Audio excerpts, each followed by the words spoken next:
From the National Newsroom of the Canadian Press, I'm Karen Rebo. Canada-U.S. Trade Minister Dominic LeBlanc expects Prime Minister Mark Carney and U.S. President Donald Trump to speak over the next number of days about tariff rates on imports into the U.S.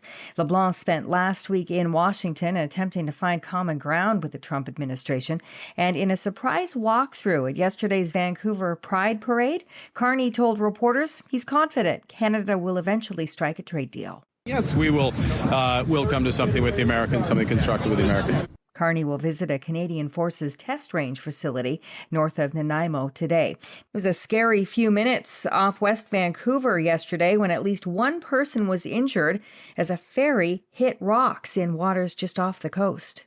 The Joint Rescue Coordination Center says it heard a Mayday distress call from the Harbour Princess around 11:30 yesterday morning after the boat ran aground near Point Atkinson.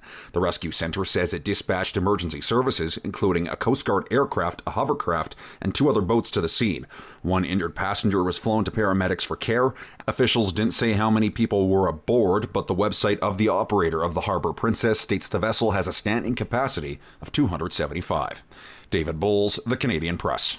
Police in Ontario's cottage country are on the lookout for a 29-year-old man wanted for murder after 3 bodies were found in a burned-down home.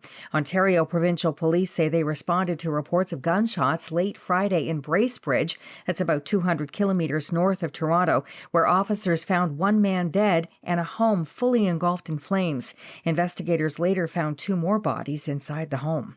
At least 8 people lost their lives while traveling on the last weekend of Quebec's 2-week summer construction holiday.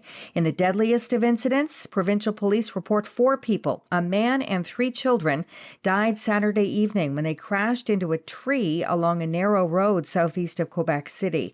Tributes are coming in for the late Hilary Weston. Her family says the Irish-Canadian fashion mogul and former Lieutenant Governor of Ontario devoted time to issues tied to women, youth, and volunteerism. She died at 83. Known for their ties to the Loblaw grocery store chain and philanthropy, the Westons are one of Canada's wealthiest families. And Loni Anderson, best known for her role on the radio station sitcom WKRP in Cincinnati, has died just days before her 80th birthday. Anderson received 2 Emmy nominations for her role as the receptionist on the hit comedy that aired from 1978 through 82. Here's reporter Allison Cossack.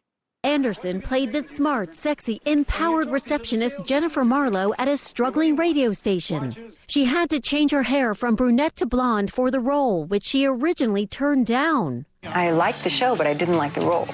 And so I refused. And I went in and met with Hugh Wilson, who said, let's make her look like Lana Turner and be the smartest person in the room. This is the Canadian Press. In sports, number 4 seed Ben Shelton rallied to beat Flavio Cobolli to make it to the quarterfinals at the Men's National Bank Open Tennis Tournament in Toronto last night. The opponents shared some testy words following the match after Shelton thought the Italian made a gesture in the tiebreak. Yeah, we talked about it. He said it wasn't towards me, and we're good. The 22-year-old American will next face number 9 seed Alex de Minaur of Australia.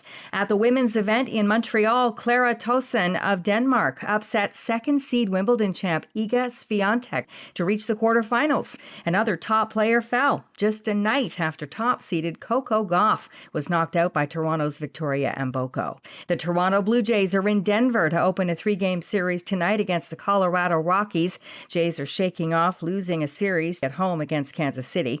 The Jays still lead the AL East Division by 3 games, though, over the surging Boston Red Sox. From the Canadian Press, I'm Karen Rebo. Thanks for listening. Don't forget to follow and subscribe. For more of today's top stories, visit thecanadianpressnews.ca.